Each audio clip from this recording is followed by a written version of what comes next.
Okay, within this book, it's told from multiple points of view. Part one, as you could see, is told from August's point of view.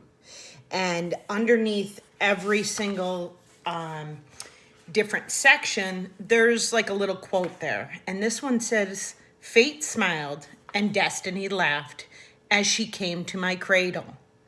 And that was written by Natalie Merchant, she's an artist right now, meaning a music artist. So you can look up her music. It's wonderful. And actually, the song "I Am Beautiful" was written because of someone like Augie. August has what's called a cranial facial deformity. And I will put that up on Google Classrooms. There is a site that you can go to, and on that site, it'll show you different people that have that type of issue. They're mentally, there's nothing wrong with them. It's just that their face, the bones and different things within their face have not formed properly, and it caused them to look the way that they look. So when you listen to this story, I need you to be paying attention to those details of how August describes himself. And then later on, we'll talk about the different people in the story and how they see August. So here we go. In part one, it starts off with the title called Ordinary. I know I'm not an ordinary 10-year-old kid. I mean, sure, I do ordinary things. I eat ice cream. I ride my bike. I play ball. I have an Xbox. Stuff like that makes me ordinary, I guess. And I feel ordinary inside. But I know ordinary kids don't make other ordinary kids run away screaming in playgrounds. I know ordinary kids don't get stared at wherever they go. If I found a magic lamp and I could have one wish, I would wish that I had a normal face that no one ever noticed at all. I'd wish that I could walk down the street without people seeing me and then doing that look away thing. Here's what I think. The only reason I'm not ordinary is that no one else sees me that way. But I'm kind of used to how I look by now. I know how to pretend I don't see the faces people make. We've all gotten pretty good at it, that sort of thing. Me, Mom, Dad, Via. Actually, I take that back. Via's not so good at it. She can get really annoyed when people do something rude. Like, for instance, one time in the playground, older kids made some noises. I don't even know what the noises were exactly because I didn't hear them myself, but Via heard, and she just started yelling at the kids. That's the way she is. I'm not that way. Via doesn't see me as ordinary. She says she does, but if I were ordinary, she wouldn't feel like she needs to protect me as much. And Mom and Dad don't see me as ordinary either. They see me as extraordinary. I think the only person in the whole world who realizes how ordinary I am is me. My name is August, by the way. I won't describe what I look like. Whatever you're thinking, it's probably worse. Now, these are short chapters, so the next one is called Why I Didn't Go to School. Next week, I start 5th grade. Since I've never been to a real school before, I'm pretty much totally and completely petrified. People think I haven't gone to school because of the way I look, but it's not that. It's because of all the surgeries I've had. 27 since I was born. The bigger ones happened before I was even 4 years old. So I don't remember those, but I've had 2 or 3 surgeries every year since then. Some big, some small. And because I'm little for my age, and I have some other medical mysteries that doctors never really figured out, I used to get sick a lot. That's why my parents decided it was better if I didn't go to school. I'm much stronger now, though. The last surgery I had was 8 months ago, and I probably won't have to have any more for another couple of years. Mom homeschools me. She used to be a children's book illustrator. She draws really great fairies and mermaids. Her boy stuff isn't so hot, though. She once tried to draw me a Darth Vader, but it ended up looking like some weird mushroom-shaped robot. I haven't seen her draw anything in a long time. I think she's too busy taking care of me and Via. I can't say I always wanted to go to school because that wouldn't be exactly true. What I wanted was to go to school, but only if I could be like every other kid going to school, have lots of friends and hang out after school and stuff like that. I have a few really good friends now. Christopher is my best friend, followed by Zachary and Alex. We've known each other since we were babies, and since they've always known me the way that I am, they're used to me. When we were little, we used to have play dates all the time, but then Christopher moved to Bridgeport in Connecticut. That's more than an hour away from where I live, in North River Heights, which is at the tip top of Manhattan. And Zachary and Alex started going to school. It's funny. Even though Christopher is the one who moved far away, I still see him more than I see Zachary and Alex. They've all these new friends now. If we bump into each other on the street, they're still nice to me, though. They always say hello. I have other friends, too, but not as good as Christopher and Zach and Alex were.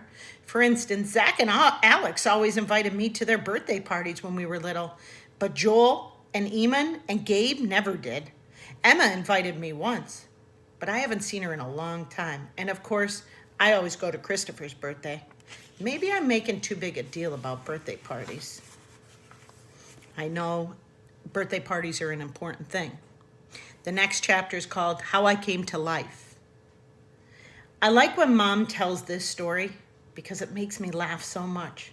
It's not funny in the way a joke is funny, but when Mom tells it, Via and I just start cracking up. So when I was in my mom's stomach, no one had any idea I would come out looking the way I look. Mom had had Via 4 years before, and that had been such a walk in the park, Mom's expression, that there was no reason to run any special tests. About 2 months before I was born, the doctors realized there was something wrong with my face. But they didn't think it was going to be bad.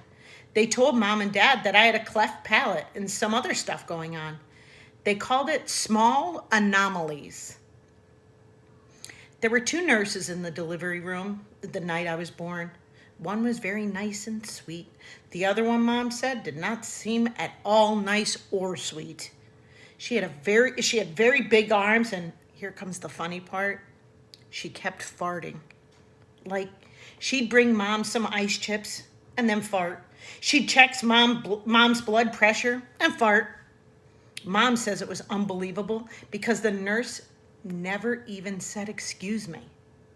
Meanwhile, Mom's regular doctor wasn't on duty that night, so Mom got stuck with this cranky kid doctor she and Dad nicknamed Doogie after some old TV show or something. They didn't actually call him that to his face, but Mom says that even though everyone in the room was kind of grumpy, Dad kept making her laugh all night long. When I came out of Mom's stomach, she said the whole room got very quiet. Mom didn't even get a chance to look at me because the nice nurse immediately rushed me out of the room. Dad was in such a hurry to follow her that he dropped the video camera, which broke into a million pieces. And then Mom got very upset and tried to get out of bed to see where they were going. But the farting nurse kept putting her very big arms on Mom to keep her down in the bed. They were practically fighting because Mom was hysterical and the farting nurse was yelling at her to stay calm.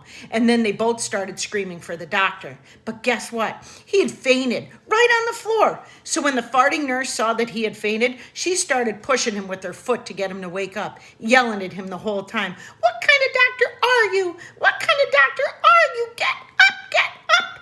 And then all of a sudden, she let out the biggest, loudest, smelliest fart in the history of farts. Mom thinks it was actually the fart that finally woke the doctor up. Anyway, when Mom tells the story, she acts out all the parts, including the farting noises. And it is so funny. Mom says the farting nurse turned out to be a very nice woman.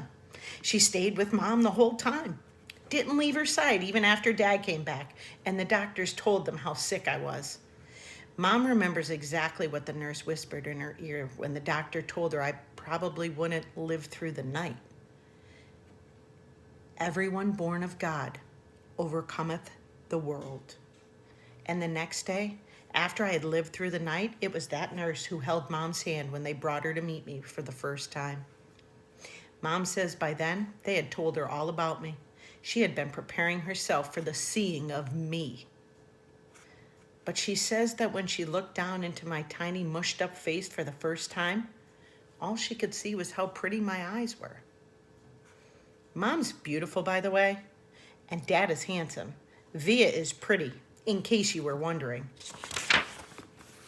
Next chapter, Christopher's house. I was really bummed when Christopher moved away 3 years ago. We were both around 7 then. We used to spend hours playing with our Star Wars action figures and dueling with our lightsabers. I missed that. Last spring, we drove over to Christopher's house in Bridgeport. Me and Christopher were looking for snacks in the kitchen, and I heard Mom talking to Lisa, Christopher's mom, about my going to school in the fall. I had never, ever heard her mention school before. "What are you talking about?" I said. Mom looked surprised, like she hadn't meant for me to hear that. "You should tell him what you've been thinking, Isabel," Dad said. He was on the other side of the living room talking to Christopher's dad. "We should talk about this later," said Mom. "No, I want to know what you're talking about," I answered. "Don't you think you're ready for school, Augie?" Mom said. "No," I said. "I don't either," said Dad. "Then that's it, case closed," I said, shrugging, and I sat in her lap just like I was a baby. "I just think you need to learn more than I can teach you," Mom said. "I mean, come on, Augie. You know how bad I am at fractions." "What school?" I said. I already felt like crying. "Beecher Prep, right by us." "Wow, that's a great school, Augie," said Lisa, patting my knee. "Why not Via's school?" I said. "That's too big," Mom answered. "I don't think that would be a good fit for you." "I don't want to," I said. I admit. I made my voice sound a little babyish. "You don't have to do anything you don't want to do," Dad said, coming over and lifting me out of Mom's lap. He carried me over to sit on his lap on the other side of the sofa. "We won't make you do anything you don't want to do." "But it would be good for him, Nate," Mom said. "Not if he doesn't want to," answered Dad, looking at me. "Not if he isn't ready." I saw Mom look at Lisa, who reached over and squeezed her hand. "You guys will figure it out," she said to Mom. "You always have." "Let's just talk about it later," said Mom. I could tell she and Dad were going to get in a fight about it. I wanted Dad to win the fight, though a part of me knew Mom was right. And the truth is, she really was terrible at fractions. I hope you're getting the hint and all the little tidbits that they're giving in here that Augie, obviously, it's not only about his face, but he's tiny. I mean, how many of you can actually say that your parents pick you up and carry you around now? Or that somebody has even done that in the last, I don't know, 3, 4, 5 years? Probably not many of you. But Augie was sitting on his mom's lap like she was a baby. And then Dad picked him up and carried him into the other room. So he must be pretty small. Next chapter, driving. It was a long drive home. I fell asleep in the back seat like I always do, my head on Via's lap like she was my pillow. A towel wrapped around the seatbelt so I wouldn't drool all over her. Via fell asleep too, and Mom and Dad talked quietly about grown-up things I didn't care about. I don't know how long I was sleeping, but when I woke up, there was a full moon outside the car window. It was a purple night, and we were driving on a highway full of cars. And then I heard Mom and Dad talking about me. "We can't keep protecting him," Mom whispered to Dad, who was driving. "We can't just pretend he's going to wake up tomorrow, and this isn't going to be his reality, because it is, Nate. And we have to help him learn to deal with it. We can't just keep avoiding situations that..." "So sending him off to middle school like a lamb to the slaughter?" Dad answered angrily, but he didn't even finish his sentence because he saw me in the mirror looking up. "What's a lamb to the slaughter?" I asked sleepily. "Go back to sleep, Augie," Dad said softly. "Everyone will stare at me at school," I said, suddenly crying. "Honey," Mom said. She turned around in the front seat and put her hand on my hand. "You know, if you don't want to do this, you don't have to. But we spoke to the principal there and told him about you, and he really wants to meet you." "What did you tell him about me?" How funny you are, and how kind and smart. When I told him you read Dragon Rider when you were 6, he was like, wow, I have to meet this kid. Did you tell him anything else? I said. Mom smiled at me. Her smile kind of hugged me. I told him about all your surgeries and how brave you are, she said. So he knows what I look like? I asked. Well, we brought pictures from last summer in Montauk, Dad said. We showed him pictures of the whole family. And that great shot of you holding that flounder on the boat. You were there too? I have to admit, I felt a little disappointed that he was part of this. We both talked to him. Yes, Dad said. He's a really nice man. You would like him, Mom added. Suddenly, it felt like they were on the same side. Wait, so when did you meet him? I said. He took us on a tour of the school last year, said Mom. Last year? I said, so you've been thinking about this for a whole year and you didn't tell me? We didn't know if you'd even get in, Augie, answered Mom. It's a very hard school to get into. There's a whole admissions process. I didn't see the point in telling you and having you get all worked up about it unnecessarily. But you're right, Augie. We should have told you when we found out last month that you got in, said Dad. In hindsight, sighed Mom, yeah, I guess. Did that lady who came to the house that time have something to do with this? I said, the one that gave me that test. Yes, actually, said Mom, looking guilty.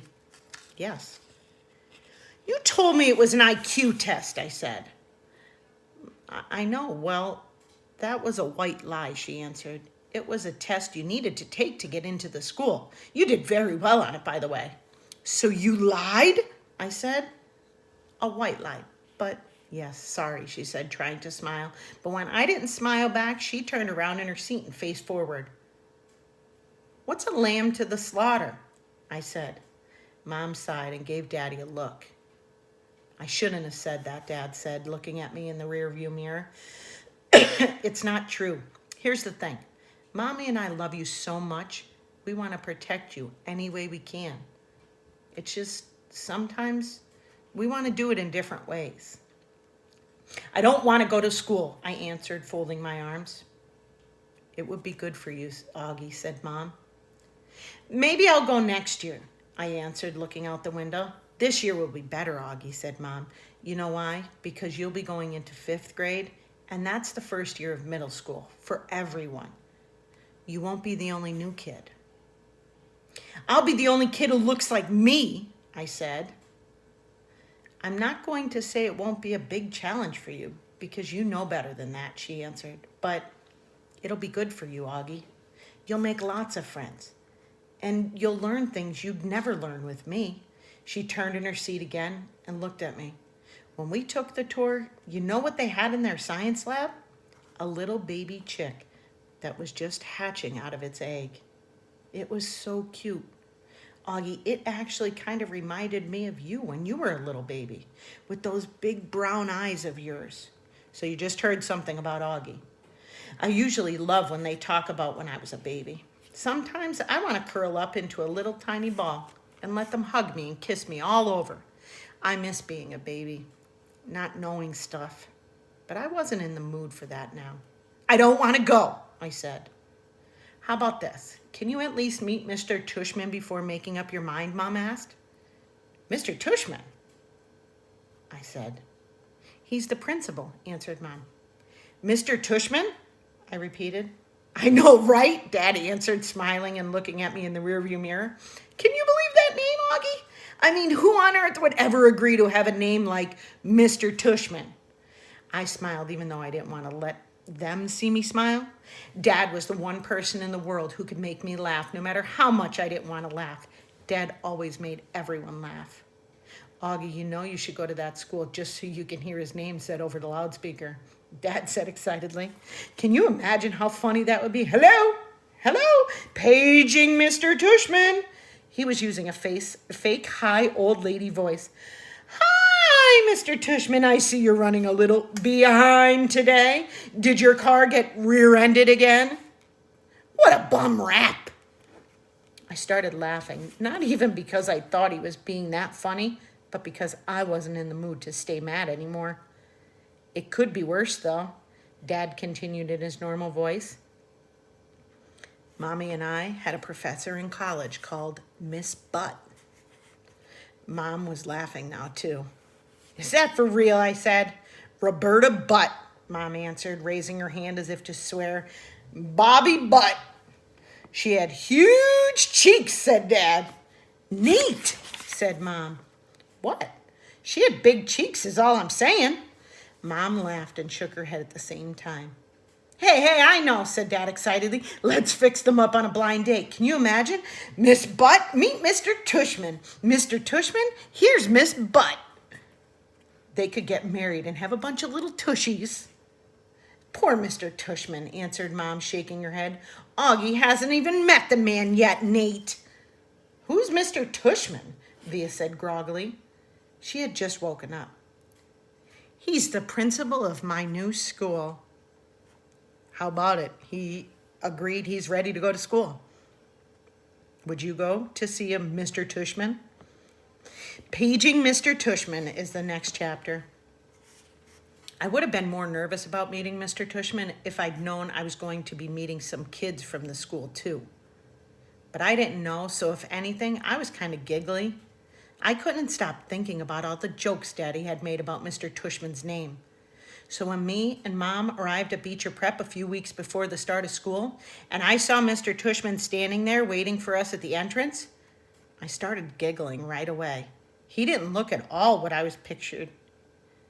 I guess I thought he would have a huge butt, but he didn't. In fact, he was a pretty normal guy. Tall and thin, old but not really old. He seemed nice. He shook my mom's hand first. Hi, Mr. Tushman. It's so nice to see you again, said Mom. This is my son, August. Mr. Tushman looked right at me and smiled and nodded.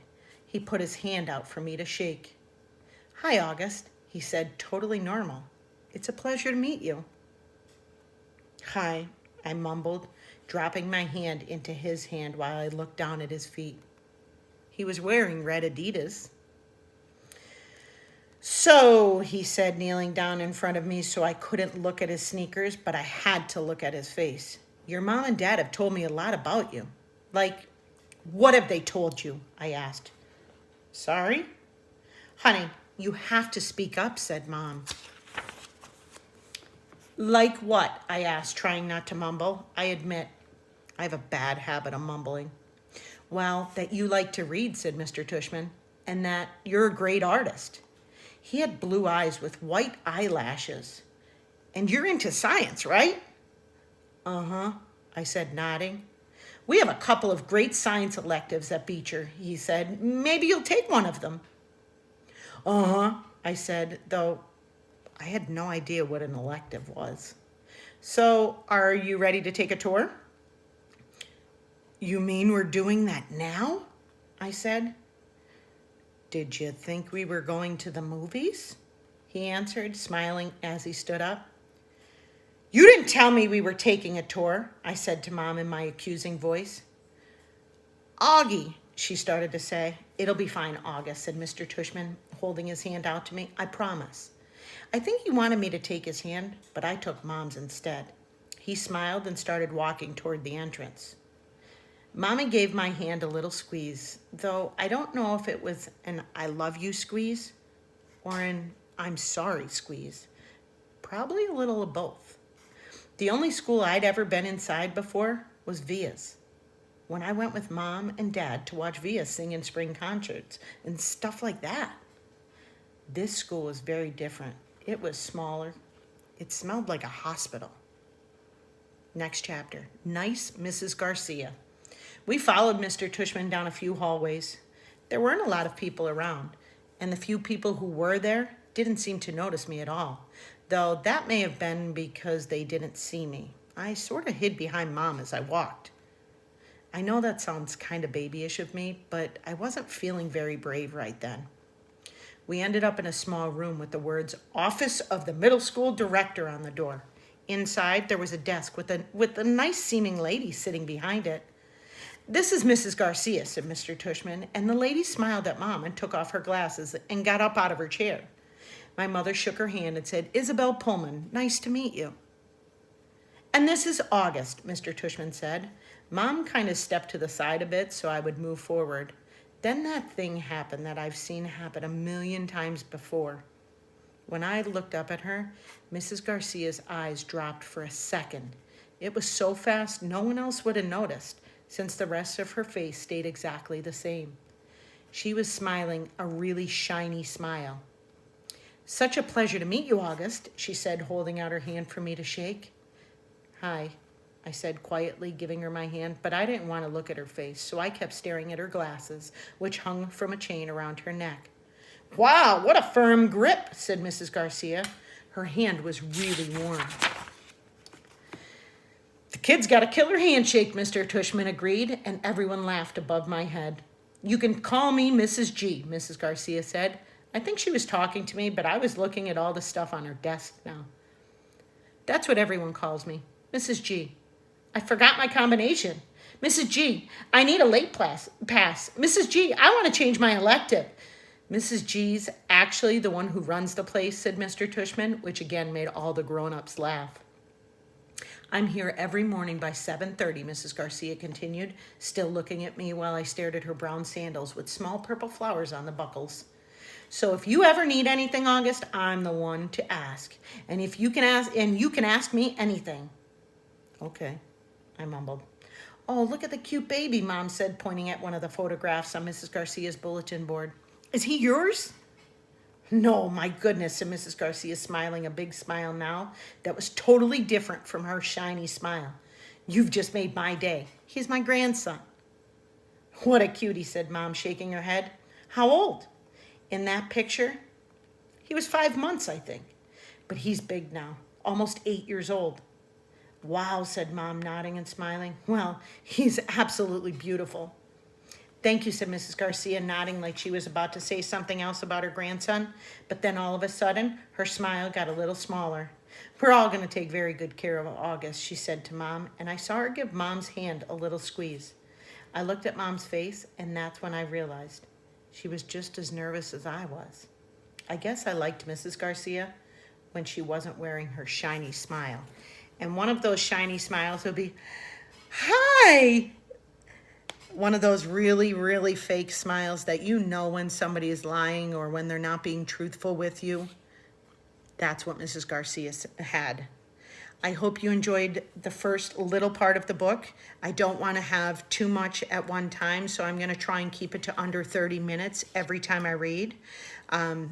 If not, my phone will probably blow up because of how long these videos are.